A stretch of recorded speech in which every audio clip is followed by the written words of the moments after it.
books. If I have to consult with people who know more than I know, I will do the necessary consulting. Whatever it takes, I will do.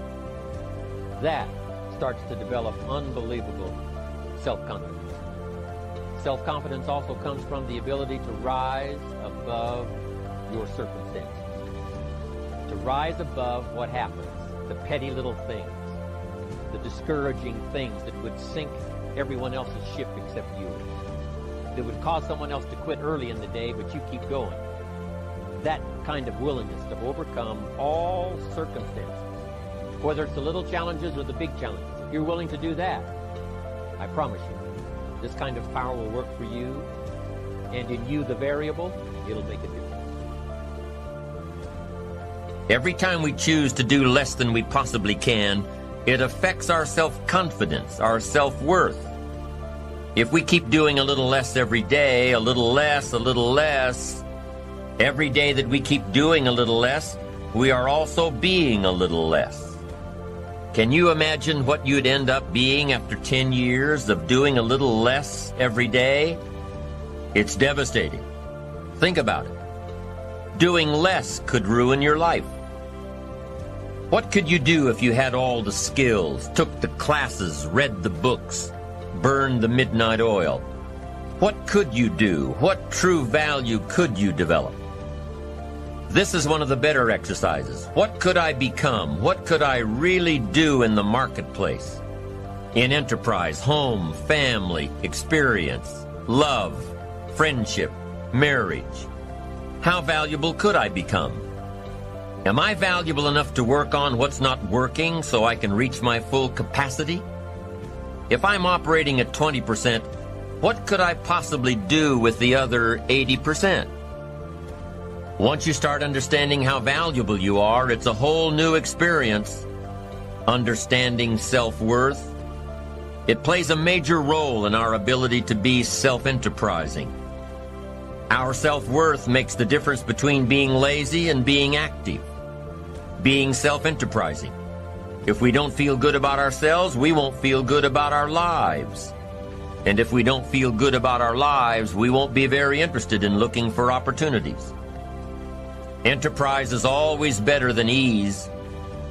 Now, you can reverse the process of doing a little less, You can reverse this process by using your self-direction, your self-reliance, your self-discipline. You alter the course by doing a little more each day. A little more, a little more, a little more. And pretty soon, you'll develop a new habit of doing rather than neglecting. And days and weeks and months of doing a little more will ultimately do what? It'll increase your confidence and your courage and your creativity and your self-worth. In the end, it's how we feel about ourselves that provides the greatest reward from activity and enterprise. It's not what we get or what we accumulate that makes us valuable. It's what we become that makes us valuable. Success isn't in the having. Success is in the doing. It's the process of doing that brings value. It's the activity that transforms our dreams into reality, that converts ideas into actuality. Let me tell you what I think most messes with the mind. I think that simply doing less than you can messes with the mind. It causes all kinds of psychic damage. I think being less than you can be, trying less than you could try, doing it with less enthusiasm than you could do it, messes with the mind. It somehow damages the mind.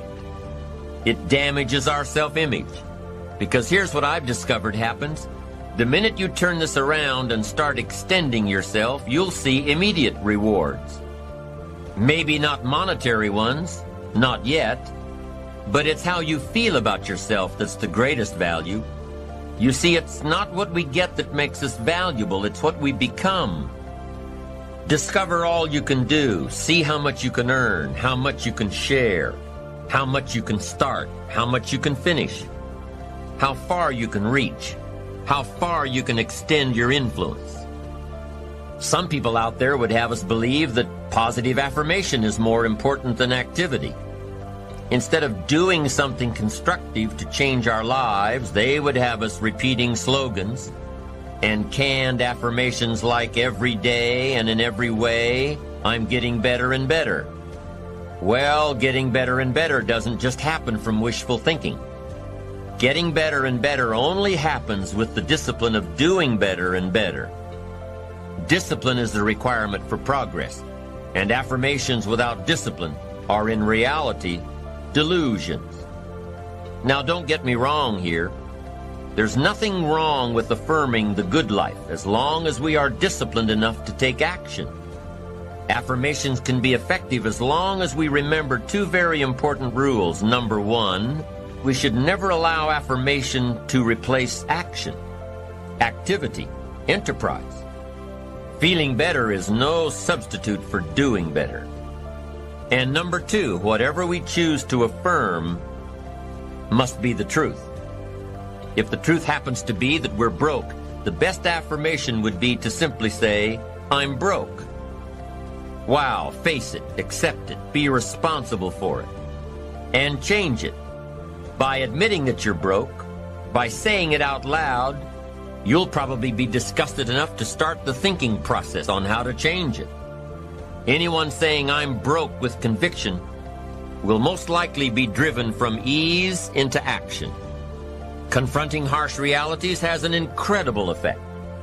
Confronting the truth and then applying the discipline to express the truth, instead of disguising it, inevitably leads to positive change.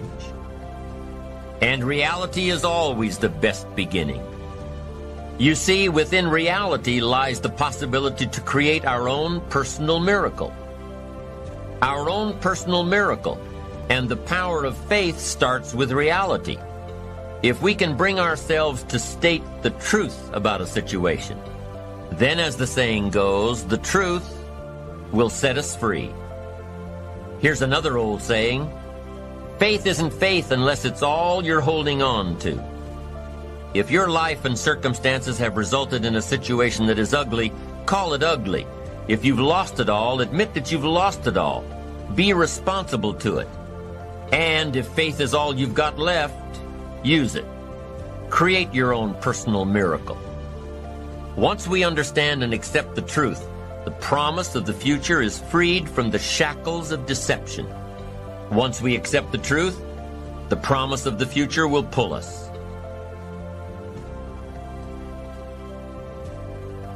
Also, one more thought on discipline. Here's the greatest value of discipline. Self-worth. Self-esteem. People are teaching self-esteem these days, but they don't connect it to discipline.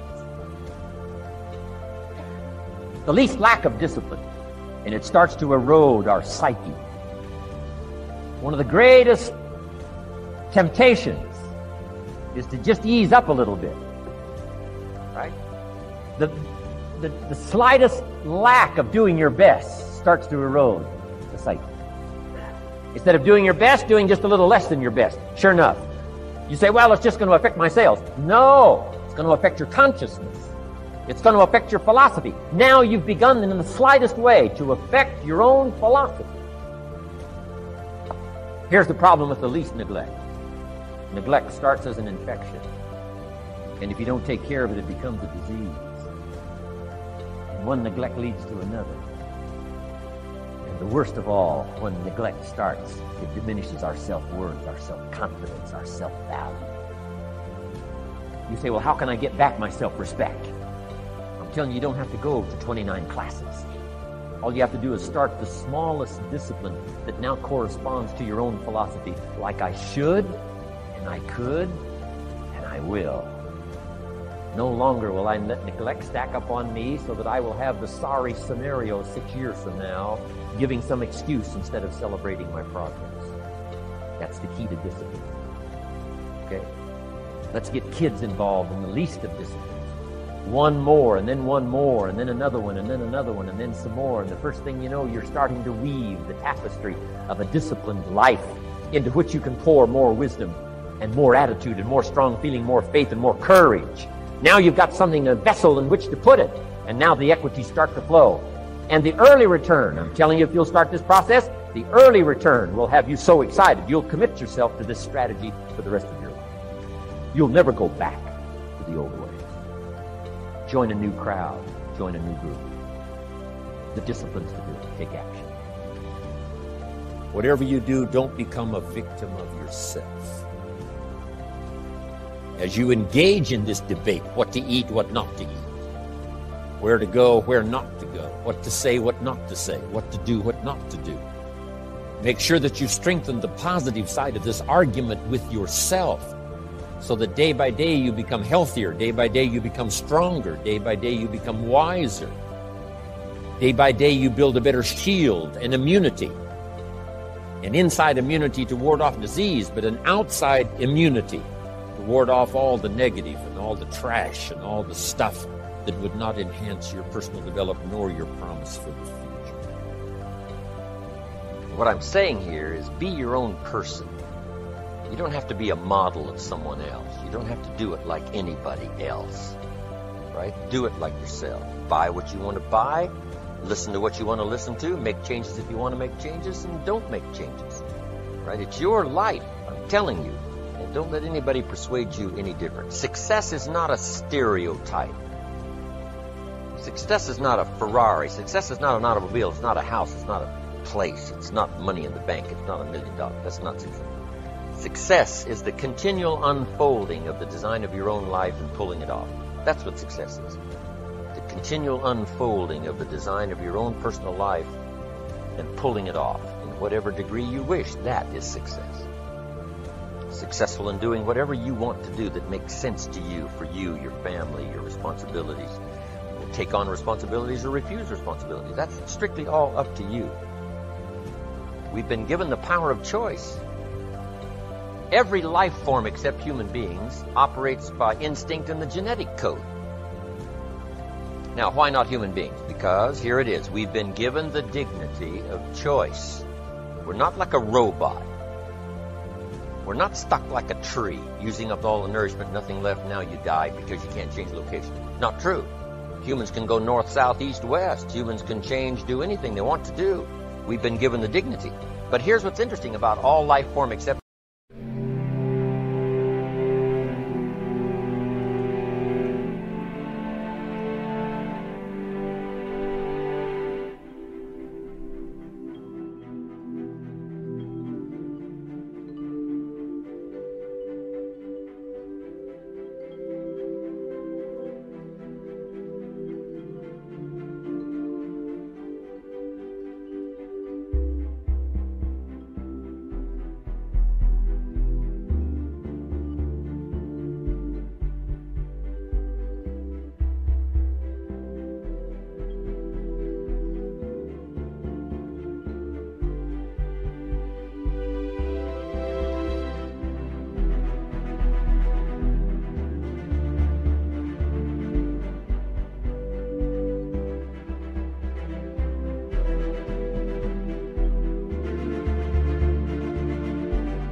every life form except humans strives to the max of its potential.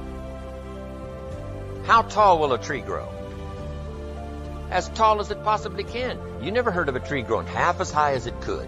No, that is impossible. A tree grows as high as it can, drives down every root it can, produces every leaf it can, extends itself as far as it possibly can. Every life form extends to the max, except human beings. Now, why not human beings? Because we're not robots. We've been given the dignity of choice. And here's a couple of alternatives on the dignity of choice. To be part of or all of. You have the potential to be. And you got the choice. Do a little to make yourself comfortable and forget the rest, or do it all. And there's nobody here to dictate you got to do it all. That's nonsense. You got to be rich because we live in a rich country. That's nonsense. You don't have to be rich. You don't have to do it all. You can do a little, do some more. Take advice, but don't take orders. Take information, take training, take teaching, but don't take orders from no one that tells you how you need to live and what you need to own and what you need to do. Somebody says, well, you need to be successful. That's a personal choice, being successful. What we teach is the possibilities, then everybody chooses. Take a little, take a lot, do some, do nothing. Abraham Lincoln said, "Since I would be no one's slave, I will be no one's master." Excellent philosophy. If a guy says, "Hey, I'm soon cashing it in, I'm heading for the mountains, I'm going to live in a little cabin, live off the land, and feed the squirrels," if he goes and does that, guess what? He's a smashing success. Why? He's doing what he designed to do and went and did it and pulled it off. You can't say, no, that's not successful. That is the epitome of success, is giving a design to your life and go pull it off, making progress in that direction that satisfies you. If it doesn't satisfy you, make alternatives and you change. And if you get some better ideas, sure, you may follow someone's suggestion and ideas, but not orders.